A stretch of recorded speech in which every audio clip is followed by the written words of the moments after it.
Welcome to And It's Live, the podcast which dives deep into football's most iconic seasons, stories, and what ifs. If you love football, history, tactics, and nostalgia, make sure to subscribe, hit the bell, and drop us a like on YouTube so you don't miss an episode.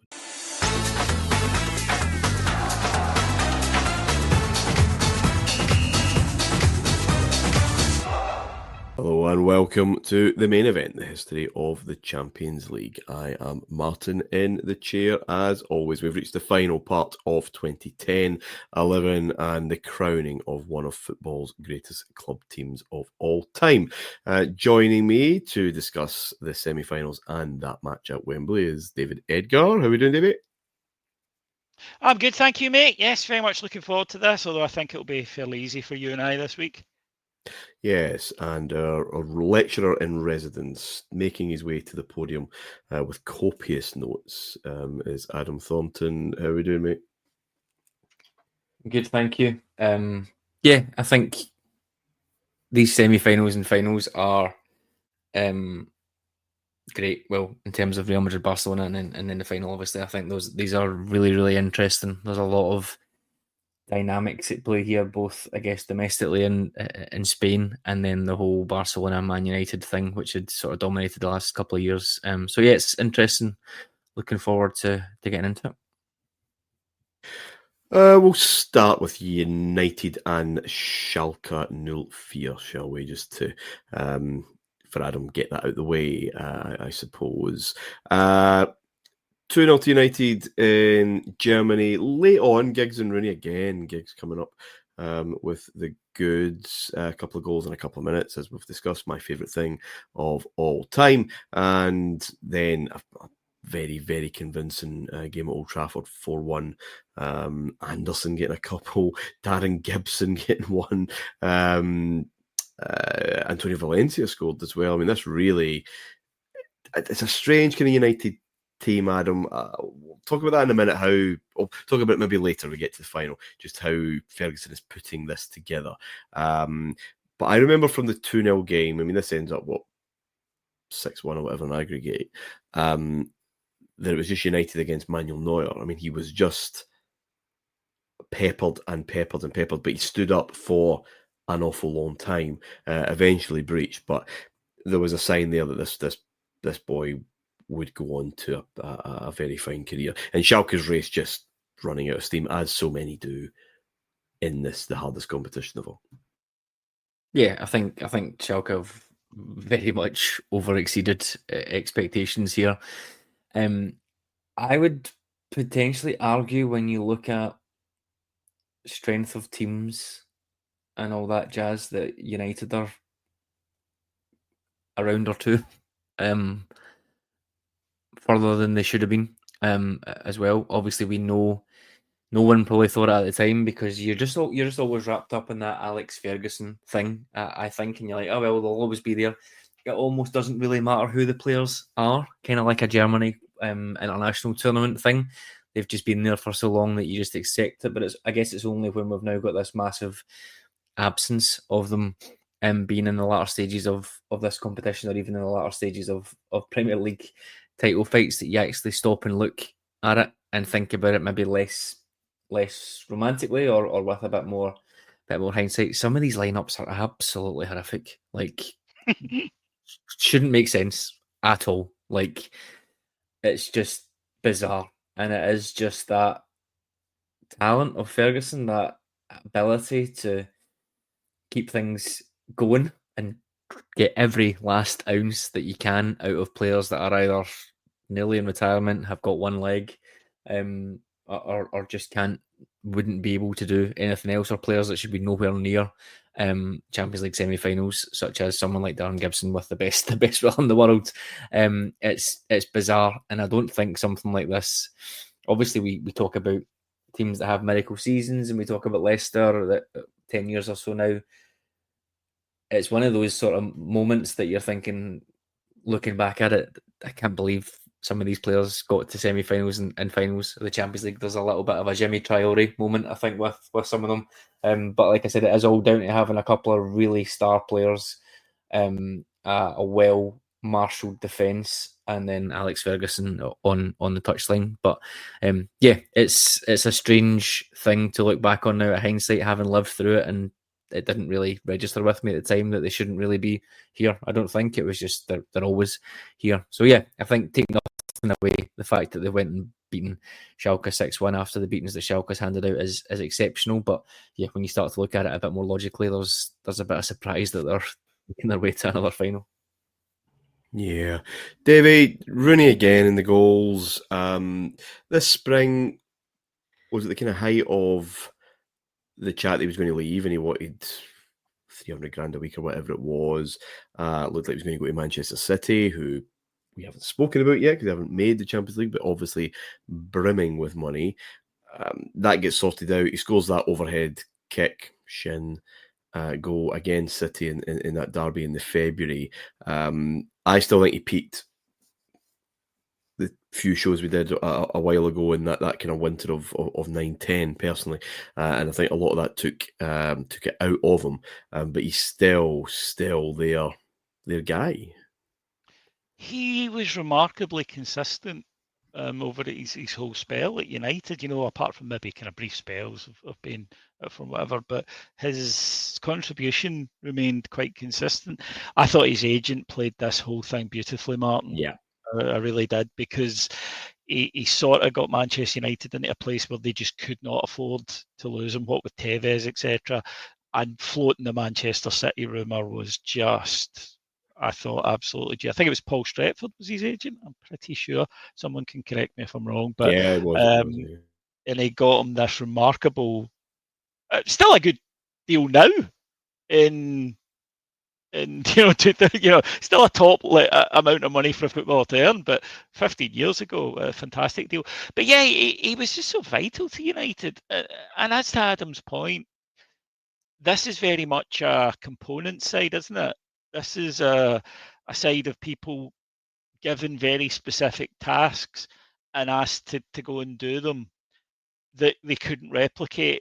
We know that they weren't better players than we're maybe giving them credit for, because their subsequent post-Manchester United careers tell us that. They'd be very, limited in limited sides. But Ferguson was almost like an alchemist. He could put players together in a side and something bigger than the collective. I mean, I remember when QPR signed Ji-Sung Park, I thought, what a great signing for them. He's going to be brilliant. And he was bloody awful. And I thought, is this the same guy? But that was the effect Ferguson had on these players, and the magic of Manchester United as well at that time. That sort of big dog thing that they had that they're trying to reclaim now as we record this. But the other thing I liked about Rooney, Martin, is he came alive at this kind of stage of tournaments, didn't he, for Man United? The bigger games, he really would deliver for them. Just to go back to your point, though, about the young goalkeeper, he's one of the first I remember thinking, good God, he could play outfield. And at the time, being injury crisis.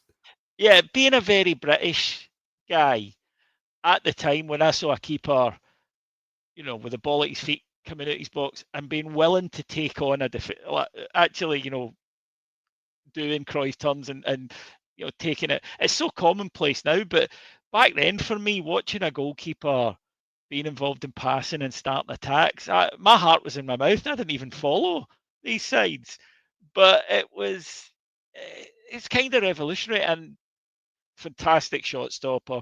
Obviously, wouldn't have lasted anywhere near as long as he did if he wasn't, but good command of his box. But the thing that struck out to me is this is a very good goalkeeper in the traditional sense. I haven't seen, and I'm sure, there were other keepers who sort of led the way, but to me it was almost South America. It was like one of these really glamorous goalkeepers you saw at World Cups when we were young, and straight away, and I thought this was so telling, straight away, oh yeah, he's going to Bayern. I thought, of course he is. Right? So, as soon as you heard that, you're like, I don't know even why I bothered. Of course he is. But that first game was when he served notice. Equally though, United didn't stop. They just kept going, and they eventually get their 2 goals. Because after about an hour, you'd have been forgiven for thinking, is this one of those nights for United? But that's when your experience comes in, where you don't think that. You're like, no, keep going. We'll get the goals, and they do.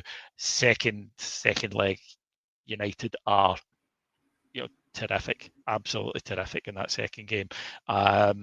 Old Trafford's buzzing. There's not really a lot of jeopardy. They're 2-0 up from the away leg, and they just put on a clinic. And again, it's that Fergusonian skill of, this is a business end, lads. This is when you step it up. United through to their third Champions League final in 4 years at Wembley, of course. So who knows? It's the Clásico then in the other semi-final. Not the first time this has happened in 2000 as well. And Real Madrid were very, very comfortable winners in the end against Barcelona on that occasion. And we talk about these big matchups all the time, these big heavyweight clashes. I'm not sure we've come to a game with so much context around it. The context around the whole, season and Mourinho and Pep and blah, blah, blah. But this is one of those things. And as fans of one half of the old firm can maybe testify, sometimes you get this collection of games, too many, to be honest, in the space of quite a short period of time, where it's too suffocating. 17 days, you get 4 Clásicos, one in the league, a bit of a lost cause. I mentioned, I think, last week, the week before, we talking about Real Madrid and maybe being in a slight bit of difficulty. It was at the start of April, actually, when they lost at home to Gijón. Mourinho doesn't lose home games. They only lost a home league game for years. And so that was remarkable. It's a draw. Ronaldo and Messi had a penalty each, I think, in that league game. Then the Copa del Rey final on the 20th of April. And Madrid win. They win in extra time. And that did reinforce one of those rules that, Mourinho doesn't lose cup finals. I'm not entirely sure if he had a major final before, but lost one before then. Certainly hadn't that night. And okay, you're going to tell me how different those teams are. The two midfields are very, very, very different. But he, I guess, could be justified saying, well, in one-off games, it's going to work. That thing that happened in the Nou Camp back in November will never happen again. And then we roll into this tempestuous, tense semi-final. And Guardiola's upped. He's not as calm or as suave as he normally is in the kind of pre-match stuff from memory. No, he's not. I think this is a great example of why derbies and rivalry are so important in football. For me, because we haven't seen too much of this. I don't think anyway, or we haven't seen enough of it, I should say. But you think about derbies all around the world, and they're either really one-sided or they've been sort of artificially created because two clubs have been big at the same time. If you like, Liverpool, Man United shouldn't really be a derby, but it was a derby at that point. You have the sort of Chelsea-Liverpool thing that came a little bit later. Even the Arsenal-Man United one, they're sort of artificially created just by being the two best teams kicking about at that point and therefore playing each other in the latter stages of this and that. But it's really rare that this happens. And I think even to go back to Rangers-Celtic, it's rare in my lifetime that you have a sort of neck-and-neck situation. Only really, actually, around about this time, ironically, is there a point where you're sort of 2007 to 2011 that Rangers and Celtic were sort of trading blows in that way. Very much one is the ascendancy and then the other has, and it's been that way for most of my life and probably before that as well. And it's kind of the same in Spain for me. We've spoken, we've charted it through here. Barcelona have their mega ups and mega downs, and when Barcelona have their up, Madrid have their down, and vice versa. And it sort of makes you question: is that team really, really good, or was that team really, really bad, or is it just a little bit of both? But what you've got here is two teams going at it. I'm not going to say peak of their powers, because I think that gives the way Mourinho has got Real Madrid playing too much credit, and certainly Madrid did not give him credit. You just, that's typical of you. That But it's interesting though, because Martin. Disgraceful. Well, let's hear what Alfredo Di Stefano thinks, shall we, David? But he had said before this Copa del Rey victory that Madrid were a side with no personality and were a mouse compared with Barcelona's line, which is their greatest ever player and honorary president. Is quite a statement to make, but I think it's all about the context, because at that point, Barcelona were invincible, pretty much. They'd beat them 5 times in a row, home and away, regularly, which again doesn't really happen there. But you'll be pleased to hear he completely changed his mind after that Copa del Rey victory and hailed him as a saviour. Fair weather legends. Aye, we know how Mourinho works, but he'll be in the background, politics, all that sort of stuff. He'd probably piss him off the week after. But yeah, he wrote in the newspaper the week before the Copa del Rey saying side with no personality, and then the week after, great, fantastic for Mourinho. I hope he stays for many more years, which I love that, just the complete flick of the switch, just because you win a trophy, which is very interesting. But I think what very Real Madrid, but what it gave Martin, I think, was that little bit of doubt in Guardiola's mind then, because that invincibility was gone.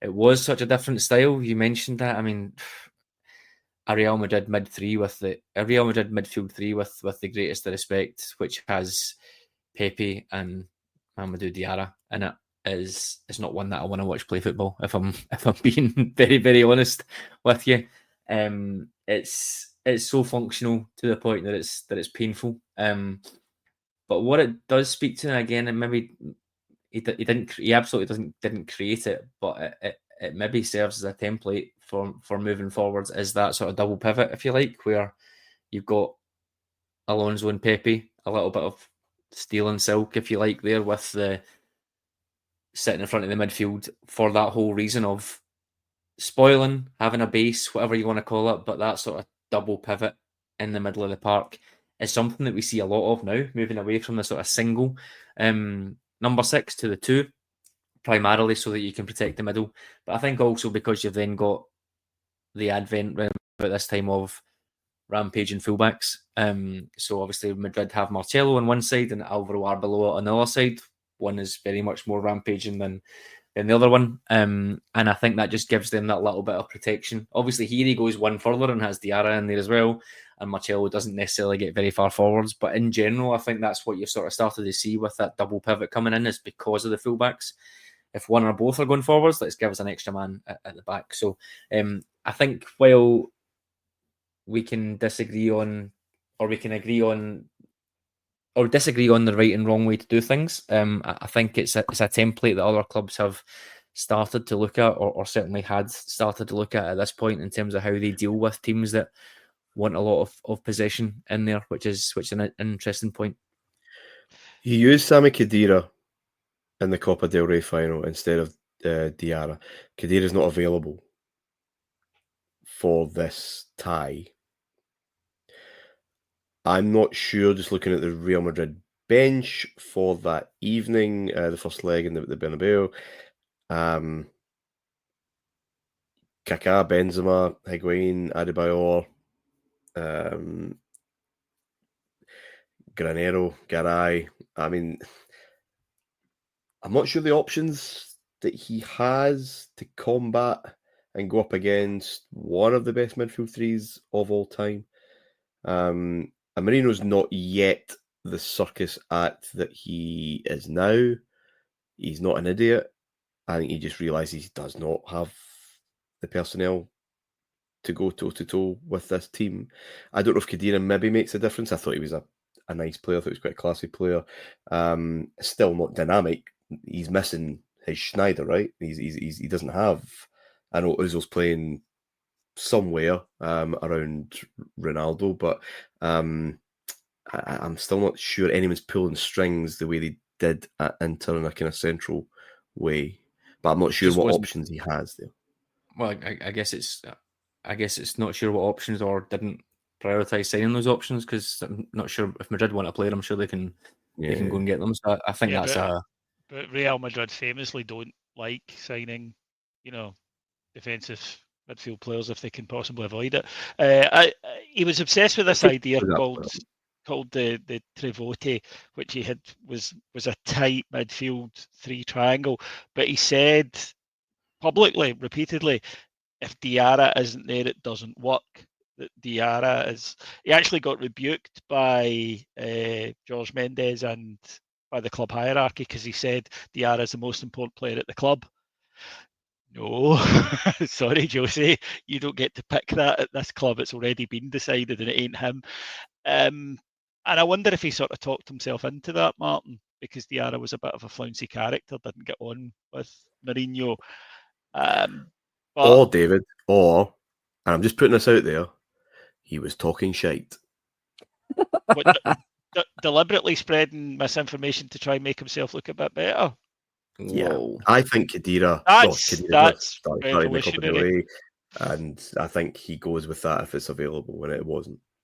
It wasn't, no, but yeah, it's Mourinho. You know, as he does, he tends to these games he plays not only with the outside world but with his own squads. You know, with the players. We know what he did to Ozil. You know, mentally in his time there. I agree with you, by the way. Ozil's a very skillful player, but he's not the type of player that Schneider is. Although you may look at this and ostensibly say, well, they're too creative midfield. They're different, right? Ozil's much more fluid. Adam, I think we can bust out glider for this, can we? Yes. Adam nailed him the 2 weeks ago, whenever it was. Last week, I think. He doesn't have Schneider's personality. He doesn't have Schneider's belief. And Mourinho desperately wanted Ozil to be this guy. And he was furious, really, when he wasn't. When he's furious, when he decided to really care.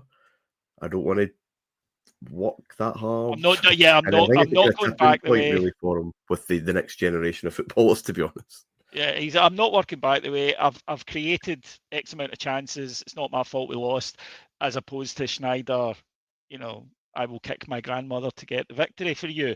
But he doesn't. He's a different type of player to Schneider. I don't think it was going to work. It was square peg round hole. And to Adam's point, because I can hear him formulating this even before I do. Is it fair to say, Adam, then to you, and I would kind of, for sympathy here, that's a bit of a failure of management to say, well, I had this guy who did this, so I'm going to get you to do that, rather than going, well, I've got you and you're brilliant, so I'm going to find a way to get the most out of you that I can, rather than by this preconceived notion I have of what it should be. Because that's what it felt like with Ozil, who it just wasn't. And you're right, Martin, he just couldn't be what he wanted him to be. But also, see to Adam's point about the Di Stefano comment, there is something in this. This was a strangely colourless Real Madrid side, despite some of the names that you mentioned there. It seemed, and it was maybe because of what we were watching from Barcelona, they looked kind of staid to me, sort of, you know, just limp. And it maybe was because of this juggernaut that we were witnessing up against them. And yeah, you're both absolutely right when you say that there weren't many could find a midfield that could cope with that midfield when it was on. They couldn't cope, Adam. The 6-2 game, that was Zone 9, wasn't it? So that's 2 years before this. Any fear of the Bernabéu then just doesn't exist with this Barcelona team, right? Especially when they're going to hold the ball and they're going to dominate proceedings. It's just whether they can make that breakthrough. And, well, they very much did make that breakthrough. It came late, but it was sensational. Yeah. What I would say on that point with regards to David's point around, it is that basically I want those three in midfield, regardless of anything else. That's what I want in midfield, and then I'll put in players that I quite like around that. It's difficult because Kaka never really hit the heights. I don't remember many people complaining about it, but you mentioned nothing on the bench. For me, I think in these situations, if you're going with a Mourinho style, Kaka in terms of the, don't want to say physicality, but probably physicality in comparison to Ozil, and I think he's closer to Schneider, yeah. Again, dribbling, I think he's closer. Dribbling and directness and all that sort of stuff, considering it's Puyol at left back because of their injuries. It's it's one of those things, and this is the whole thing I come on to it all the time, and that's the thing that sort of pisses me off about it, because it's so different to how it was at Chelsea. It's fear. I don't have another word for it. It's unnecessarily negative, I think, when it doesn't really need to be. I mean, the players that you've got don't really require that. And I know the point about what else does he have. You look at some of the players that they've brought in this year. I mean, they all scream Jose Mourinho is getting to do what he wants. When it's Carvalho coming in, Emmanuel Adebayor, for God's sake, coming in and on loan. It's just, what can we do that gives us an option that off the bench and all that sort of stuff. So yeah, whether there's no options there is one thing, but I do think there's other ways that they could have potentially approached it. But you do open yourself up. I get that. You've got to be pragmatic, but it is one of those things. We're not just going to let Barcelona turn up and beat us, but you would like to think that players, a team like Real Madrid, with all of their financial muscle and all their history and how much they're better than Barcelona, all that sort of stuff, to sort of what's the word? Defer to them, if you like, and say we'll just exist to be the negative of you. I don't really get on board with. I mean, I get what you're saying, and I obviously agree to an extent. This is a Real Madrid team who've not been beyond the last 16 in how many years? 5 years, 6 years. The club that's been an absolute circus for a while with respect to this competition.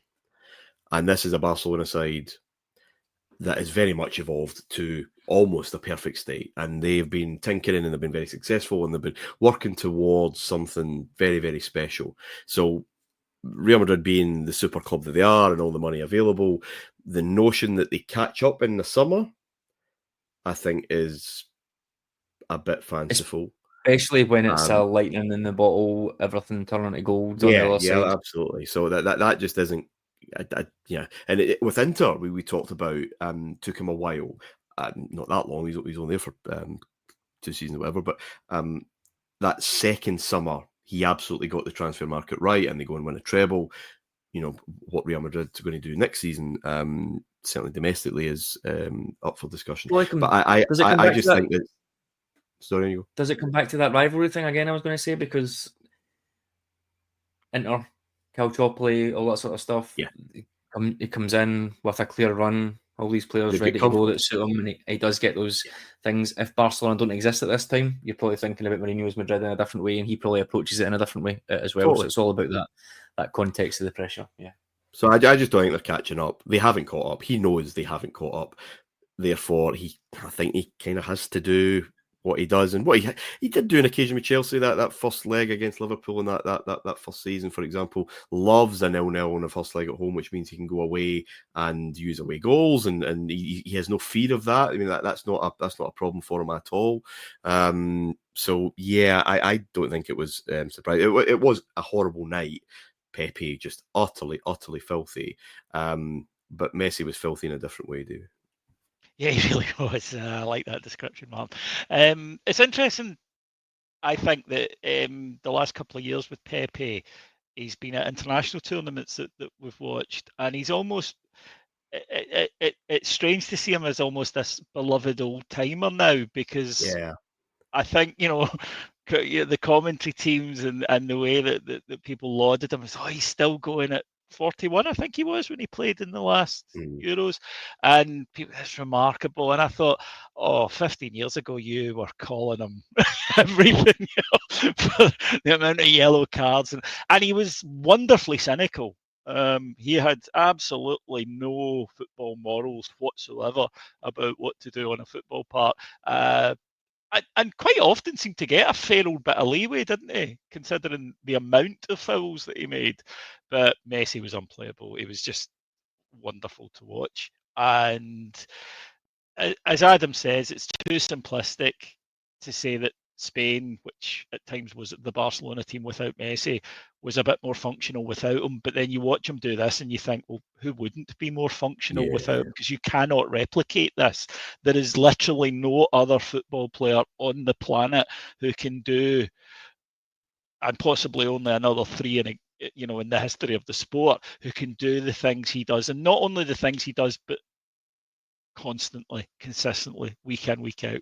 He was always brilliant. He was always at this stage doing magical things. It was incredible to watch, and they couldn't get near him. And it wasn't for the lack of trying to not only get near him but leave marks on him. But he was just supreme this night. The touch, one of the things we talk a lot about watching our own team is decision making. And for me, that's the thing about Messi that was always so far ahead of almost everybody else. He made the right decision so often to the point where he sort of ruined me for watching other footballers for a bit, because I would get incredibly frustrated watching my own team and something that looked really obvious, from the sideline where everything's obvious. Just, why didn't you play that pass there when it was on? Why did you turn that way into traffic? And then after a while you realise, stop comparing them to this guy.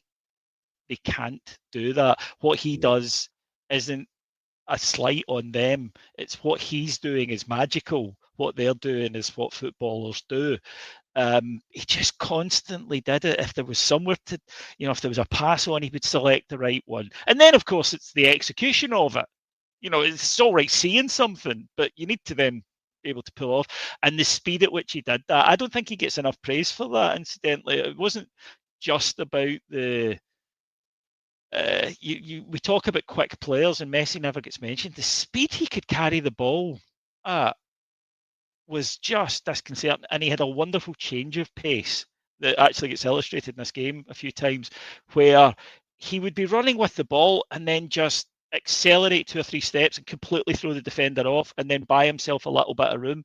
There was a gulf between these two sides, and it really was. And you could sense the frustration of Mourinho on the bench, but I don't think. The interesting thing is I don't remember many people giving Real much of a shout on this one, and everybody turned out to be right.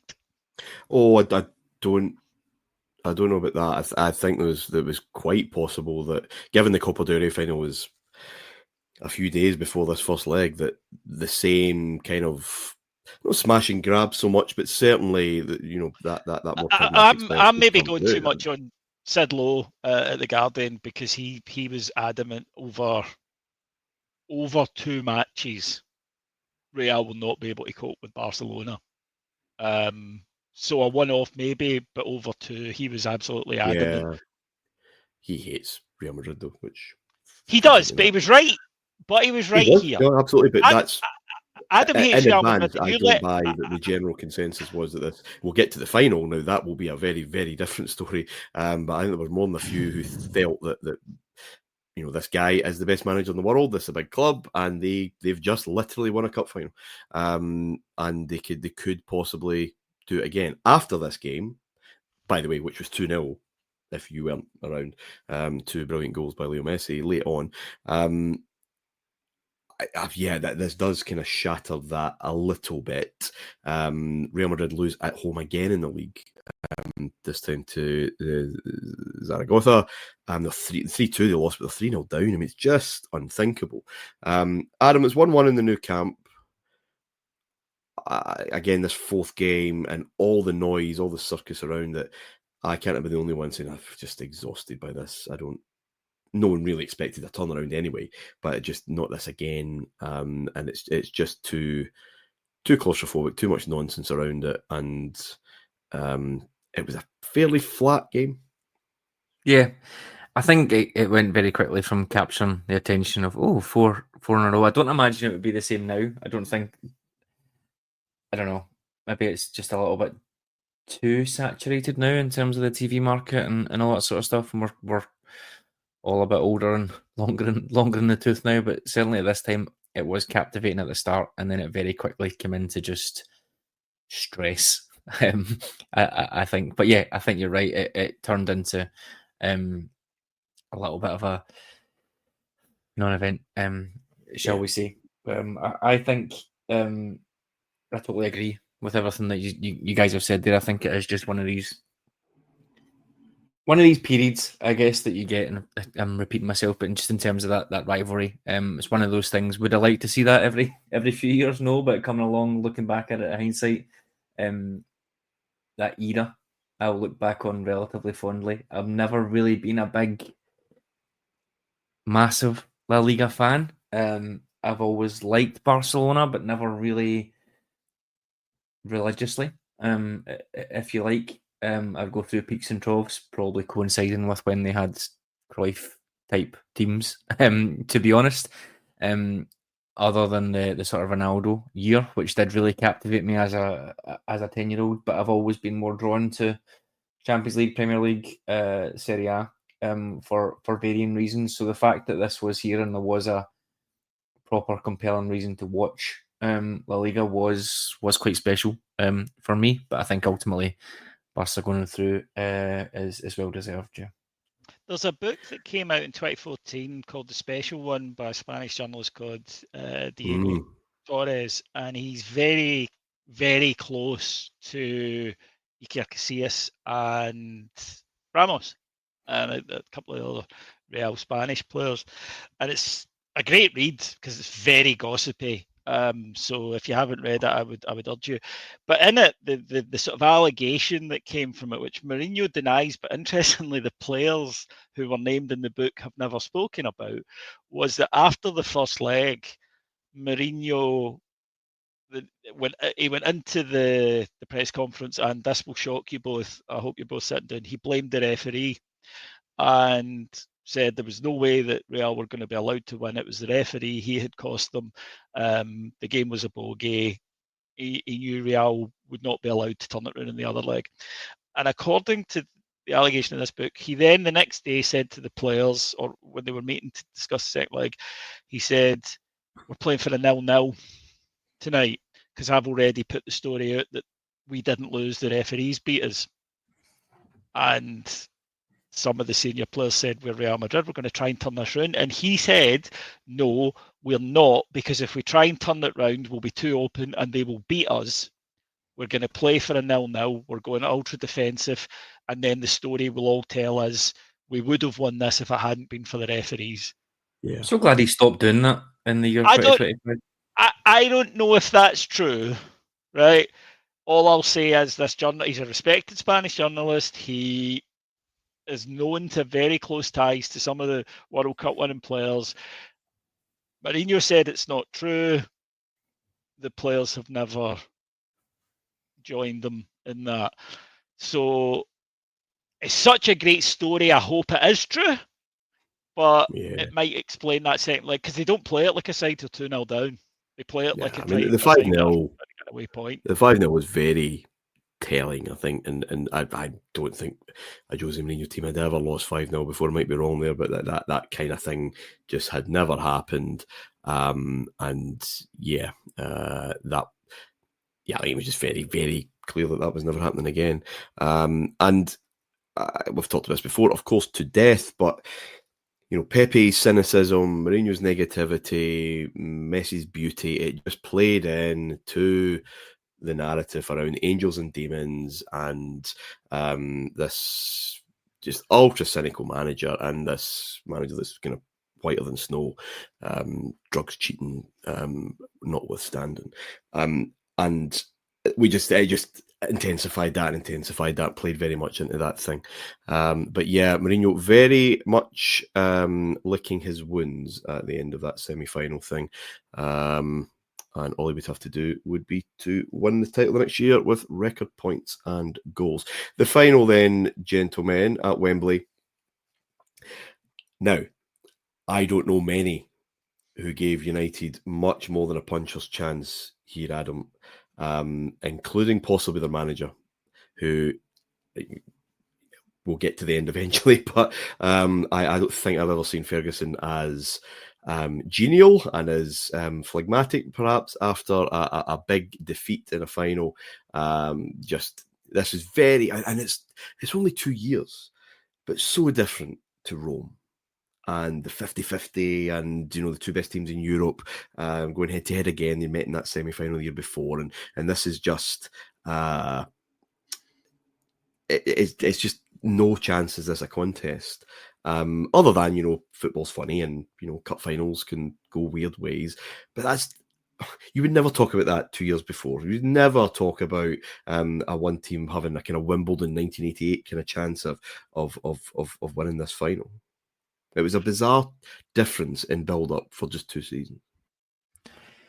Yeah, and I guess, like I mentioned in the previous round, looking back at it with the benefit of hindsight, makes sense, because the lineups are incredible. Like the disparity between them, it's not even funny. Something I never thought I would say. But when I was looking back at this, I found a really interesting clip of Jake Humphries, Rio Ferdinand, and Joe Cole talking tactically about this final. It must have been, I don't know, whenever that was, the BT Sport days for them. 7-8 years ago. I'm not sure. As we record, but Rio Ferdinand actually said he disagreed with Ferguson's approach for this game, and he spoke up in the dressing room about it, and he said that was a sort of big thing at the time, not in a kind of aggressive way or anything like that, but just not sure. Ferguson wanted to go out and press them mega high. He had moved, as we know, not quite a 4-4-2, as Rooney was sort of playing as a number 10 attacking midfielder, whatever you want to call it, but fundamentally they still had a midfield 2 in there of Giggs and Carrick, which was going to be against, as Rio said, 4 of the top 6 players in the world at that point. And I think he said, look, this isn't going to work. I don't think we can't be trying to press that high with the players we've got against the players that they've got. And they showed a couple of clips and things, and it was really interesting, actually. Maybe the most interesting Rio Ferdinand has ever been post playing career, but he was just talking about, watch this passage of play, and it's just chaos. I'm trying to get Valencia to keep Abidal in check. I'm trying to deal with Pedro coming inside and Fabio in my way and Messi. We just were not used to seeing players of this caliber, but also taking up these positions and just that eternal flurry of rotation. It was a really interesting clip. Pretty sure it was on YouTube. I can't remember where it was. Must have been, probably because it was a video. It's quite an interesting little piece. I don't know what game it was around or why they started talking about it, but it was just interesting, that mindset there, how he disagreed. And I think we've given Ferguson a lot of flowers. We've been critical when we needed to. This is the third great team that he's built, but it is a bit of a, what's the word? It is a bit of a regression, I think, in terms of the tactical approach, and it is a bit more negative than his other teams. I think that's without doubt. He's obviously not got the quality that he's got there, so it's one of those things. I would liken it maybe harshly to when Walter Smith comes back to Rangers, and it's that making the most of what I've got type thing, and the sum of the team is greater than the sum of its parts. All that jazz, but again, looking at it without the benefit of hindsight, they should have had a better team than this. I think they should have had more players of a sort of higher quality, rather than, it's great to herald guys like Valencia playing right back and doing a shift, and Giggs moving into central midfield, and that's great.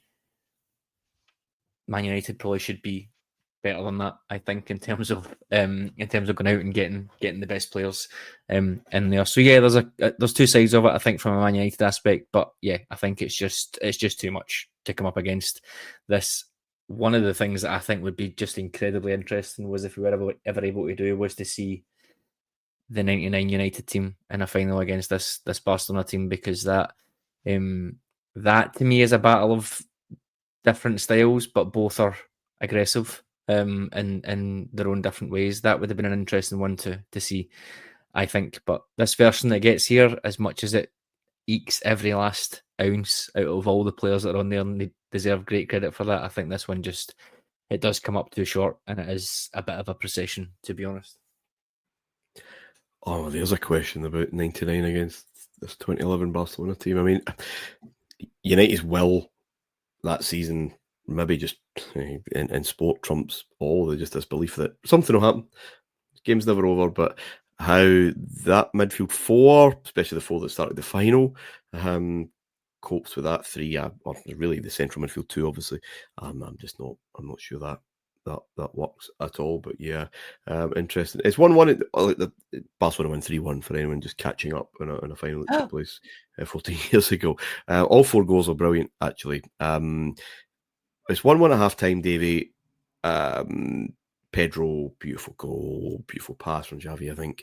And it just looks like Barcelona just going to do an absolute number. I think I've said before that United was so deep they were almost taking pictures behind the goals. But Rooney equalises. I'm not sure VAR would have allowed that goal to stand. I think Giggs is maybe slightly offside when there's a bit of a 1-2. I think so. But it's a beautiful finish. And I was quite pleased. Again, it was quite clear Barcelona were going to win over the course of the 90 minutes or over the evening. But I was pleased that Rooney got that goal, actually, because a player that probably deserved that moment in a final of that stature. Yeah, it's a shame nobody remembers it, because the thing that everybody remembers for this game was the gulf between the sides. United did actually start all right for the first 10 minutes. They're denying them space and they're working really hard. And then Barca the passing starts. And Ferguson described it afterwards as a carousel. And that's what it's like. And they get the goal, and at this point, they are threatening to run all over the top of them. And it is sort of out of nowhere that United get the equaliser, and they hang on in there to half time. But the second half is just a demolition. I'm like you, I was glad Rooney got the goal. And it's a lovely bit of instinctive, quick, off the cuff play between him and two excellent players who know each other really well. And it sort of drags them back into it. But it didn't. When you're playing against a side as good as this, who know how good they are and are very confident, it doesn't really register, does it? We've conceded a goal, okay, we'll just keep doing what we're doing. They don't. Yeah. They don't stop. They don't try to force it. They don't. They just, okay, right, they've scored. Don't worry, keep doing what we're doing, and chances of. It's that utter belief in yourself, in your coach, in your teammates, in your plan, and nothing changes. It was 1-0 with Barca dominating. Now it's 1-1 with Barca dominating. And in the second half, United are just swamped in a way that you don't often see in a Champions League final, because obviously to get there, this isn't like the FA Cup, where occasionally, you can get an unfancy side who get a great draw and a couple of magnificent performances, and they get there. To get to Champions League final, you have to be a very good side on your own merits. It's impossible to do so otherwise. So you don't often see teams getting. We've been doing this show now since 1993. We've been in 1992-93. We've been covering, and there aren't a lot of demolitions. It's why that Milan one, sticks out in our minds so much. Milan Barca. This was a demolition, not in terms of score, because I think they sort of declare at 3-1, because United are not coming back from that. They are just not. And by the end, they are utterly bamboozled. They just, they don't know if they're at Wembley or West Ham at that point. They're chasing these shots left, right, and centre. It's an absolutely incredible performance by one of, undeniably, the greatest club sides in the history of football. It's up to you where you place them, but they're one of the greatest club sides ever. I think it kind of ticks so many narrative boxes, Adam, doesn't it? That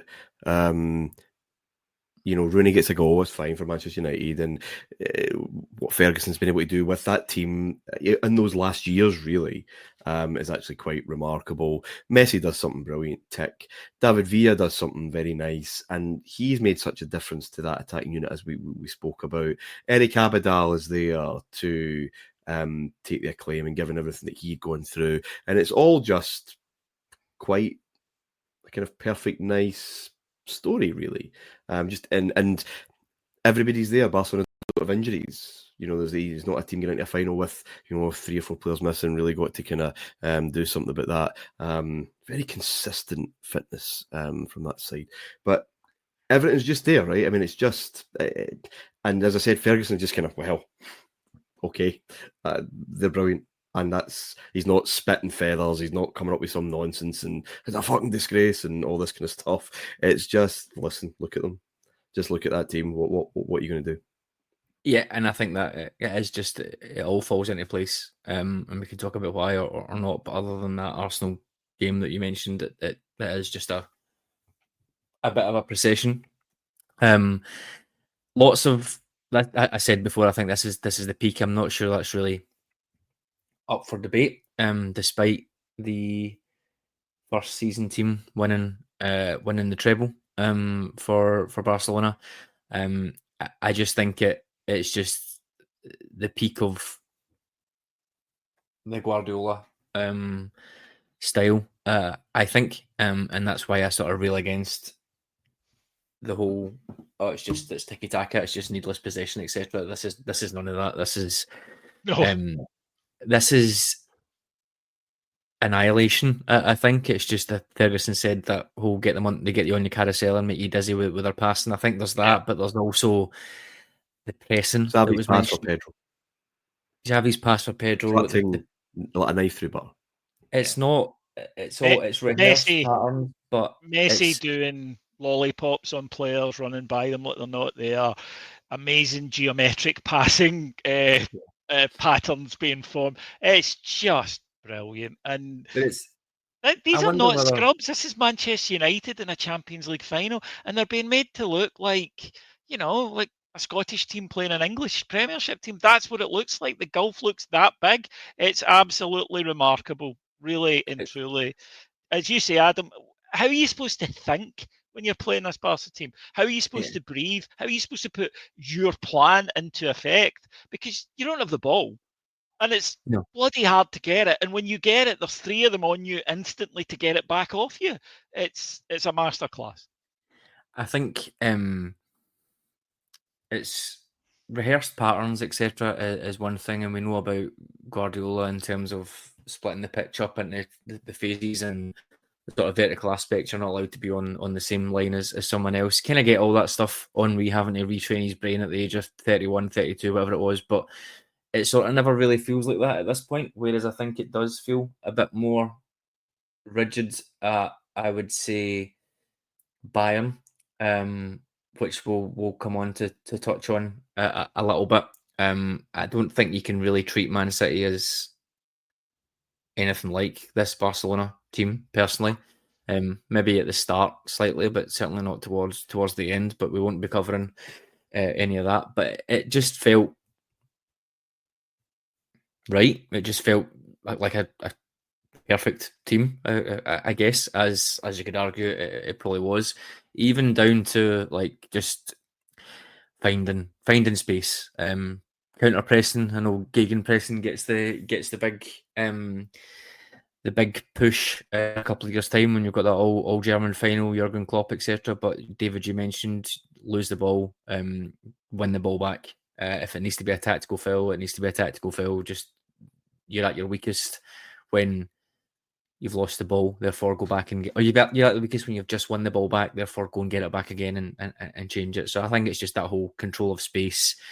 Everyone knows what they're doing. Busquets being absolutely unbelievable, dropping into that midfield, dropping into the defensive line, which again causes confusion because Rooney and Hernandez are not really sure what to do. Do we go and follow him and leave the midfield even more open? You've got Ferdinand and Vidic, who are again not really sure to do, because am I trying to follow Messi about? That would just be chaos. But I've also got David Villa coming in my face at this side as well. I don't blame them. It's like being attacked by a swarm of bees, essentially. And it's just really, really difficult to do, especially when you are playing in a team like Man United, who are a bit more at this point. Some of the parts, let's get things through. We've not got very much legs in the middle. We don't have a huge amount of physicality either, really, outside of Rooney. You could argue Valencia and then the fullbacks. So the centre half. Sorry. So yeah, I think it is just one of those that you mentioned Ferguson there, and his approach after it, I think, just sums it up. It is one of those you never want to come out and say. You don't want to hear a manager come out and say, "Oh, we just get beat with a better team. Weren't we rubbish?" Yeah. But I think in these situations, sometimes you just kind of have to. And one final thing, you talked a lot correctly about rivalry and the importance of rivalry in football. we've been doing this, as David says, from 92, 93 till now 2010, 11. Rivalry hasn't really been a feature of the Champions League, other than the ones that have been imported. This has been imported from Spain. You have Chelsea, Liverpool. At that time, two clubs, managers, players, fans who did not like one another. Some Milanese stuff now and again, but it's all imported from the country. You're not getting that much of that rivalry within the Champions League. The only one I can think of is Real Madrid and Bayern Munich over the course of those years, tail end of the 90s, early 2000s, met in Man U, semi-finals Juventus, and bits and pieces. But for many people, that's like a kind of Death Star internal 11s after work kind of rivalry. No one loves either club, and it kind of goes by the wayside. I think it's very underrated, actually, and how Bayern responded to Real Madrid's early kind of scores over them and whatever else. But that's it. It hasn't really, unless I'm missing something really obvious, I don't think it's really produced that year after year after year thing. But Man U, Juve in the 90s, mid-90s maybe? Yeah, I would say a little bit. Obviously, it never really gets to the point where it's in the later stages. And I'm maybe coming at that from a very British point of view. I was going to say maybe it's a one-sided thing. Did you guys really care about Man United that much? Yeah, that's fair. That's fair. Even Milan, Liverpool, never really felt like that, did it? That was close to. I'm talking hatred. You've got a lot of respect in the Champions League, but I'm just talking about this. In the period we've done, I think that Real Madrid Bayern is probably the genuine heavyweight, genuine needle. No, it's definitely big dog something fight that, over the big dog fighting over the toy. That's what that. Yeah, I guess you're right.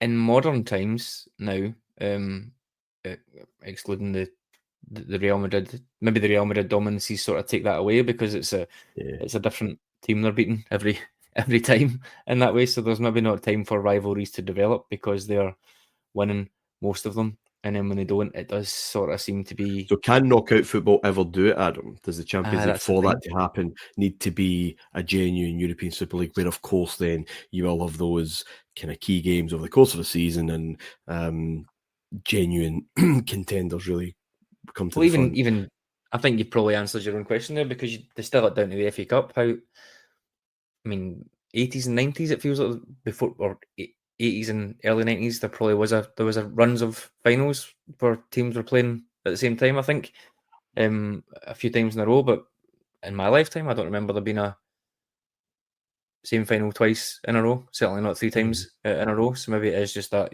knockout football thing, the variance it pulls up.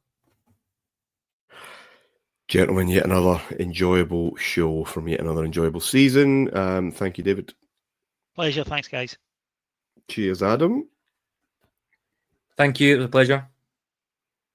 So that's Barcelona crowning off an incredible era at Wembley.